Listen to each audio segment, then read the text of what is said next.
Bien-aimé, lorsque Dieu parle, il faudrait qu'on l'écoute et qu'on lui fasse confiance. L'orgueil amène plusieurs personnes à ne pas écouter le Seigneur. Bien-aimé, il y a incompatibilité entre être chrétien et être franc-maçon. Je ne souhaite pas que vous ayez dans votre famille une personne qui est franc-maçon. Si vous avez dans votre famille une personne qui est franc-maçon, attachez la ceinture et priez beaucoup. Parce que si cette personne ne peut pas s'en prendre à vous, elle s'en prendra à vos enfants. Le franc-maçon, derrière la franc-maçonnerie, il y a Lucifer. Et il faut atteindre un niveau donné, un grade donné. Et à un moment donné, pour atteindre un grade supérieur, il faut livrer un membre de sa famille. Soit son enfant, ou bien l'enfant d'un petit frère ou d'une grande sœur ou de quelqu'un d'autre. Et souvent, les personnes qui sont livrées, lorsque vous avez un enfant, fille ou garçon, et vous constatez que cet enfant, à un moment donné, a des problèmes au niveau de la tête ou au niveau du cerveau pour réfléchir, ou il y a comme un début de folie, ou qu'il n'est pas quelque chose qui ne dit pas son nom, c'est qu'il a été vendu, c'est qu'il a été livré. Et là, il faut aller dans la prière.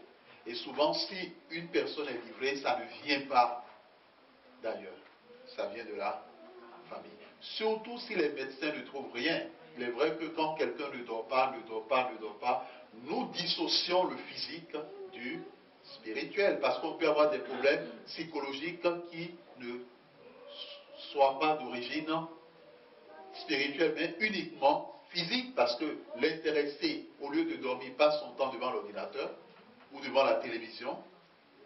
À un moment donné, son organisme ne supportera pas. Amen. Et donc, il y a eu un couple qui a été invité. Eux, ils ne savaient pas, à une réunion. Il y avait les chants chrétiens, il y avait même la Bible, mais ils ne savaient pas qu'on les avait invités dans une réunion de francs-maçons. Et ils ont étudié la parole de Dieu, à savoir le livre de Jean, parce que c'est seulement Jean qui les intéresse. Par la suite, on leur a dit, est-ce que ça, à la fin, on leur a dit, mais ça vous intéresse? Ils disent, oui, on est intéressé. On dit, bon, ok, vous allez répéter ces paroles. On leur a dit de répéter qu'ils passent des ténèbres à la lumière. Eux-mêmes, ils ont répété sans savoir qu'en prononçant ces paroles, ils s'engageaient dans une alliance avec Lucifer. Mais par la suite, c'était très difficile parce qu'ils ont eu un enfant. L'enfant a eu des problèmes. Tous ceux qui sont francs-maçons et qui sont avancés, leurs enfants, d'une façon ou d'une autre, ils auront des problèmes. Ils auront des problèmes. Si dans ta famille, tu as eu un père sorcier et que tu es venu à Jésus, il faut que tu pries beaucoup. Tu as eu une mère sorcière, ce n'est pas parce que ton père était sorcier, ta mère était sorcière, que toi, tu es nécessairement sorcier ou sorcière. Non. Même si nous savons que le sorcier ou la sorcière fait tout possible pour donner à l'enfant qu'il aime, pas à tous les enfants. Il y a toujours un enfant bien-aimé. Et c'est à cet enfant bien-aimé qu'il communique l'héritage de la sorcellerie. Quelquefois, ce n'est ni le père ni la mère, mais c'est la grand-mère. Parce qu'on a remis l'enfant, la grand-mère, c'est la grand-mère qui s'est occupée. Mais cette grand-mère-là était douteuse. Et c'est après sa mort, et souvent c'est après la mort qu'on apprend des choses. Ah, elle était si. Ah, il était si. Et vice-versa. Ils sont ou elles sont ce qu'elles sont. Toi, tu es ce que tu es. Et nous l'avons déjà dit. Ce n'est pas parce que dans ta famille il y a eu des sorciers que toi, nécessairement, tu seras un sorcier ou une sorcière. Non. Ta mère peut être sorcier, mais toi, Dieu n'a pas écrit quelque part que tu seras sorcier ou sorcière. Même si tu te retrouves dans cette situation, sache que le Seigneur te tend la main pour te sortir de la situation. Amen.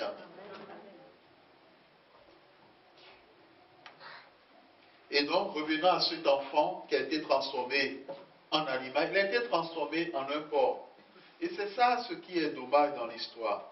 Et au moment où on tuait le porc le jour de la cérémonie, l'enfant agonisait.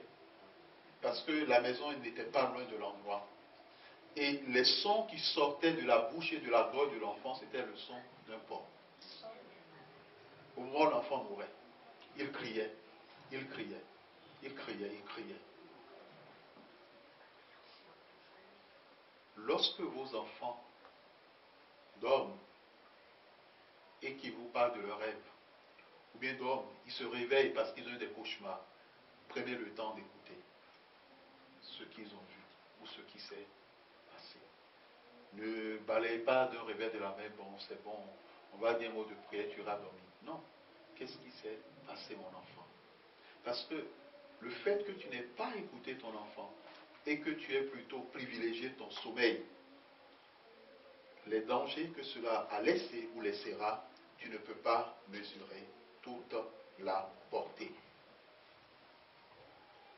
Bien-aimés dans le Seigneur, il y a certaines personnes qui se sont retrouvées dans la sorcellerie simplement parce que ils recherchaient la connaissance. Sachez que la franc-maçonnerie, la rose-croix, les cancans, tout ça, le temps solaire, c'est de la pure sorcellerie. Il n'y a pas de demi-mesure. Et donc, ça c'est le premier cas. Le second cas, c'est des gens qui cherchaient une solution. Ils sont allés voir le marabout.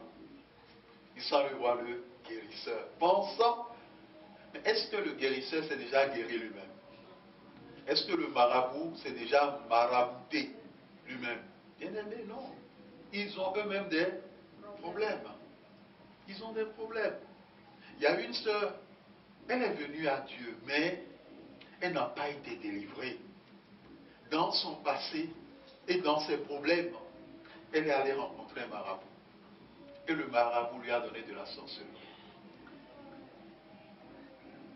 C'était un œuf. On l'a vu, l'histoire de la banane, qui n'était pas de la banane, mais qui était un doigt humain.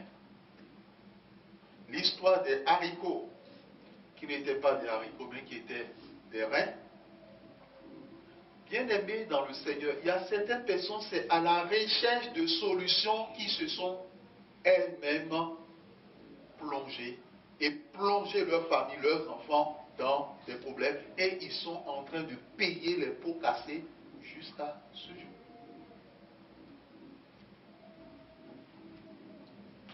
Tant que dans tes rêves ou dans ton lit, tu constates que tu sors de ton corps pour aller te promener, ça c'est ce qu'on appelle le début de la sorcellerie.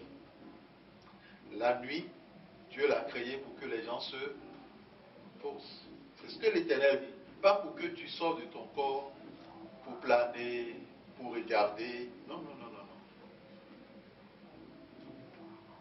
Nous avons déjà parlé des faux enseignements qui ont miné la vie de plusieurs.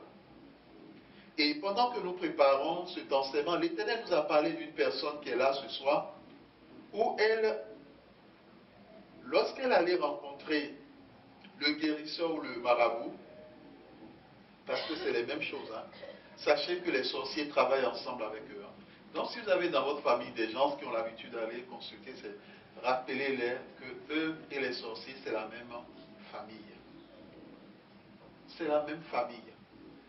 Bon, une personne peut dire dans son cœur, ah moi quand j'avais tel problème de santé, ah heureusement qu'il y avait tel guérisseur. Qu'est-ce qu'il t'a pris à la place? Tu as eu la santé, mais qu'est-ce qu'il t'a pris en retour? Satan vole, il détruit, il tue. Il y a des personnes qui ont reçu des guérisons en griffe de la part de guérisseurs ou de la part de marabouts, mais qu'elles sachent qu'en retour, le guérisseur, le marabout leur a pris des choses, qu'elles le veuillent ou pas, des choses essentielles qui étaient plus importantes que leurs problèmes de santé leur ont été volés. Et si elles n'ont pas pris conscience de cela, il faut qu'elles aillent chercher la face de Dieu. J'ai eu dans mon ministère le cas d'une sœur, elle, quand elle a été visitée, c'est son mariage qui lui a été volé. C'est son mari qui lui a été volé. Parce que le guérisseur s'est marié avec elle. Vous voyez, nous disons, oh, mais c'est la vérité. Et on a déjà parlé des cas pires, où le guérisseur, pour chasser la malchance, a demandé à coucher avec la personne. Pas une seule fois, sur 3 ans. Et pendant 3 ans, le problème n'a jamais trouvé une solution. Donc, lorsque le poulet, et ça c'est ce que le Seigneur a souligné, la personne qui allait voir le guérisseur, on lui a demandé un poulet à sacrifier. Mais la personne qui donnait le poulet ne savait pas que c'est elle-même qu'elle se donnait. Parce que c'est ça le principe des sacrifices. Lorsque vous donnez quelque chose, vous êtes dans ce que vous donnez. Si vous n'avez pas reçu un enseignement sur les sacrifices, on a déjà abordé ce thème lors des séminaires à Strasbourg, tout animal, même si c'est un pigeon, que tu donnes en sacrifice, tu es dedans, d'une façon ou d'une autre. Et ce qui est arrivé à cet animal, cela t'arrivera.